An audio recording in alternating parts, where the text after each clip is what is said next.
ડીસા તાલુકાના ખટવા પ્રાથમિક શાળા તથા ભીલડી પોલીસ સ્ટેશન દ્વારા 76મા પ્રજાસત્તાક દિવસની ઉજવણી કરવામાં આવી। આજે દેશભરમાં 76મા પ્રજાસત્તાક દિનની ઉજવણી કરવામાં આવી રહી છે, ત્યારે બનાસકાંઠા જિલ્લાના ભીલડી શહેર ખાતે પણ શહેર સહિત આજુબાજુના ગ્રામીણ વિસ્તારમાં આવેલ શાળાઓમાં પ્રજાસત્તાક દિનની ઉજવણી કરવામાં આવી। ભીલડી જોડે આવેલ ખેટવા પ્રાથમિક શાળા તથા ભીલડી પોલીસ સ્ટેશન દ્વારા 76મા પ્રજાસત્તાક દિનની ઉજવણી કરવામાં આવી। વધુ ભણેલ ગામની દીકરી કોમલબેન નાઈના હસ્તે ધ્વજારોહણ કરવામાં આવ્યું। ત્યારબાદ ધ્વજને સલામી આપી રાષ્ટ્રીય ગીતો ગાવામાં આવ્યા હતા।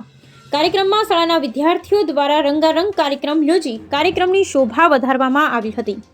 કાર્યક્રમના દેશભક્તિને અનુલક્ષી નાટક યોજવામાં આવ્યા હતા। શાળાના આચાર્ય શ્રી મહેશભાઈ નાઈ દ્વારા શહીદ વીરોને યાદ કરી તેમના બલિદાનો વિશે વિદ્યાર્થીઓને અવગત કરવામાં આવ્યા હતા। કાર્યક્રમમાં દેશભક્તિને અનુલક્ષીને નાટક યોજવામાં આવ્યા હતા। શાળાના શ્રી મહેશભાઈ નાઈ આચાર્ય દ્વારા શહીદ વીરોને યાદ કરી તેમના બલિદાન વિશે વિદ્યાર્થીઓને અવગત કરવામાં આવ્યા હતા। કાર્યક્રમમાં શાળાના શિક્ષક સ્ટાફની અથાગ મહેનત આંખે વળગે એવી હતી। કાર્યક્રમમાં મોટી સંખ્યામાં ગામ લોકો ઉપસ્થિત રહ્યા હતા, ત્યારે શુકેશાબેને આભાર વિધિ કરી હતી। Bureau report Rameshbhai Chavda, Deesa, Bhildi.